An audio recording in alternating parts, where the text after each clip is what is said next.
जय श्री कृष्णा दोस्तों, बीएसरा फैमिली में आपका स्वागत है। शनि प्रदोष होना बहुत ही सर्वसिद्ध योग माना जाता है, क्योंकि इस दिन आयुष्मान और सिद्धि योग बना हुआ है, जिसके कारण बहुत ही श्रेष्ठ लाभ मिलने के योग बन रहे हैं। इस योग में अगर आप कोई भी उपाय करते हैं तो यकीन मानिए आपको निश्चित ही आपकी जो मनोकामना है वो पूरी होगी।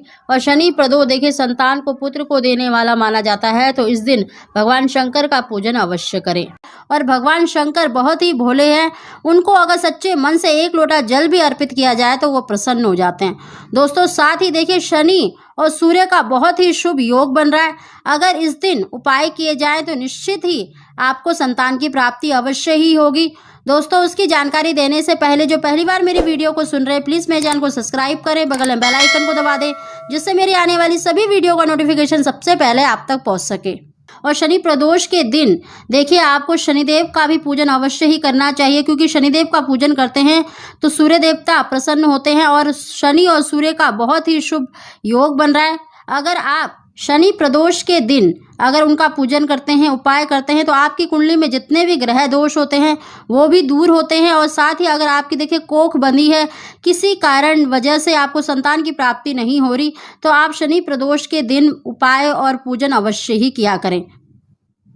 सबसे पहले दोस्तों देखिए शनि प्रदोष के दिन आपको ब्रह्म मुहूर्त में जगना है और सुबह स्नान करने के बाद आपको सूर्य देवता को जल अवश्य ही अर्पित करना है। कहते हैं कि अगर सूर्य देवता को जल अर्पित किया जाए तो संतान प्राप्ति में जितनी भी रुकावट आती हैं वो दूर होती हैं। और शनि प्रदोष व्रत है और शनि और सूर्य का बहुत ही शुभ योग बना हुआ है। दोस्तों शनिदेव सूर्य भगवान के ही पुत्र हैं। अगर आप उनसे प्रार्थना करते हैं तो निश्चित ही आपको संतान की प्राप्ति होती है, क्योंकि दोस्तों जो शनिदेव हैं देखिए ग्रह मंडल में और हमारे जीवन में बहुत ही महत्वपूर्ण स्थान रखते हैं। जिस पर भी शनिदेव की कृपा हो जाती है तो उसे जीवन में सब कुछ प्राप्त कर लेता है, लेकिन वहीं पर अगर शनिदेव की दृष्टि टेढ़ी हो जाती है तो वो बर्बाद भी हो जाता है। तो दोस्तों इसीलिए आपको शनि प्रदोष के दिन शनिदेव का पूजन भी अवश्य ही करना चाहिए। दोस्तों हम जो उपाय बता रहे हैं वो संध्या के समय ही करना है और प्रदोष व्रत है, और प्रदोष व्रत में प्रदोष काल में ही पूजन किया जाता है। अगर आप मंदिर जाने में असमर्थ हैं, आप अपने घर में ही, अगर आपके घर में शिवलिंग है, नहीं तो आप आटे का भी शिवलिंग बना सकते हैं तो और भी श्रेष्ठ है, क्योंकि आटे का शिवलिंग बनाकर उसका पूजन करने से भगवान शंकर अति शीघ्र प्रसन्न होते हैं। दोस्तों आप भगवान शंकर का पूजन अवश्य ही करें। आप उनकी पूजा में पूजन सामग्री में चंदन, अक्षत, रोली, कलावा अवश्य ही लें। आप अपनी इच्छा अनुसार देखिए फल, फूल, भांग, धतूरा कुछ भी अर्पित कर सकते हैं। जो भी आपके पास सामग्री है उसी से आप पूजन करें। बस भगवान शंकर को देखे सच्चे मन से कुछ भी अर्पित किया जाए तो वो प्रसन्न होते हैं। लेकिन भगवान शंकर की पूजा में अक्षत यानी चावल अवश्य ही लेना चाहिए। कहते हैं कि भगवान शंकर की पूजा में अगर चावल ना लिए जाए तो पूजा अधूरी मानी जाती है। साथ ही दोस्तों हम जो उपाय बता रहे हैं उसके लिए आप एक जटा वाला नारियल भी ले सकते हैं। अगर जटा वाला नारियल नहीं है तो आप शिवलिंग के बीज भी ले सकते हैं। शिवलिंग के बीज आपको 21 दाने शिवलिंग पर ओम नमः शिवाय कहते हुए अर्पित करना है, और दूसरे दिन या रात्रि के समय ही उन बीजों को आप ग्रहण कर सकते हैं। अगर आपने जटा वाला नारियल लिया है, अगर उसमें से बीज निकल जाता है तो भी आप रात्रि के समय या दूसरे दिन गंगा जल से उसे ग्रहण कर सकते हैं। अगर बीज नहीं भी निकलता है तो दोस्तों आप नारियल को ही थोड़ा सा प्रसाद स्वरूप ग्रहण कर लें।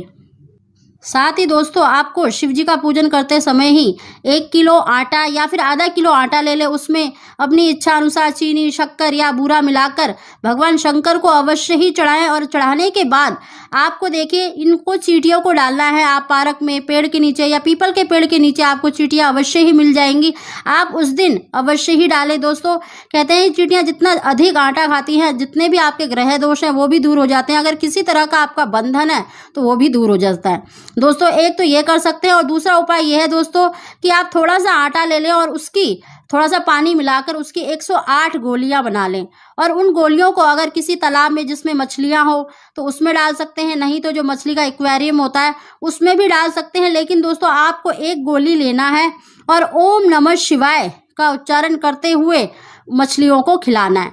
आप अगर आपके घर के आसपास तालाब है तो वहाँ डाल सकते हैं, अगर मछलियों का एक्वेरियम है तो वहाँ डाल सकते हैं।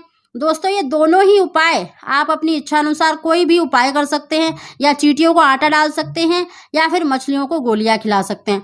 दोस्तों आपको ओम नमः शिवाय कहते हुए 108 गोलियां मछलियों को डाल देनी है। दोस्तों जितनी भी वो मछलियां आपकी वो गोलियां खा लेती हैं तो आपका अगर कोख बंधन है तो वो भी खुल जाएगा, और जितने भी ग्रह दोष होते हैं वो भी दूर हो जाते हैं। दोस्तों इस उपाय को आप दोनों ही दिन कर सकते हैं, शनि प्रदोष व्रत के दिन भी और शिवरात्रि के दिन भी कर सकते हैं। और दोस्तों शनिवार का दिन है तो आप पीपल के पेड़ के नीचे एक अपने पितरों के नाम का और एक शनिदेव के नाम का दीपक अवश्य ही जलाएं। आप दोनों ही दीपक सरसों के तेल के अवश्य ही जलाएं, और पीपल की परिक्रमा लगा सके तो ओम नमो भगवते कहते हुए 7 परिक्रमा अवश्य ही लगाएं, और शनिदेव के नाम का दीपक अवश्य ही जलाएं, और शनिदेव ओम श्रम शनेश्चराय नमः कहते हुए आप दीपक अवश्य ही प्रज्वलित करें। दोस्तों ऐसा करने से जितने भी आपके ग्रह दोष हैं या आपके ऊपर किसी तरह का दोष है, कोख बंधी हुई है, तो निश्चित ही वो दूर होती है। दोस्तों अगर हो सके तो आप एक गुड़ की डली अवश्य ही ले जाएं और पीपल के जड़ में उसको अवश्य ही चढ़ा दें, और वहां पर सच्चे मन से अपनी कोख बंधन खोलने के लिए, संतान प्राप्ति के लिए अवश्य ही प्रार्थना करें। दोस्तों दूसरे दिन देखिए मासिक शिवरात्रि है, उस दिन भी आप इन उपायों को कर सकते हैं। दोस्तों जो अगर आपके घर में देखिए शिवलिंग है, पारा शिवलिंग है, तो उसका पूजन कर सकते हैं। अगर नहीं है तो आटे का शिवलिंग बनाकर आप उसका पूजन कर सकते हैं। आप एक थाली में शिवलिंग को रखकर उसमें पंचामृत या कच्चा दूध या फिर सिर्फ शुद्ध जल डालकर ही, या गंगा जल से स्नान अवश्य ही कराएं, रोल या अक्षत अवश्य ही चढ़ाएं। और साथ ही दोस्तों पूजा करने के बाद आप, या तो अगर आपने शनि प्रदोष व्रत में चढ़ाया है, अगर नहीं चढ़ाया है तो आप मासिक शिवरात्रि के दिन भी जटा वाला नारियल और शिवलिंग के बीज 21 दाने अवश्य ही चढ़ाएं, और उनको भी आपको ग्रहण करना है।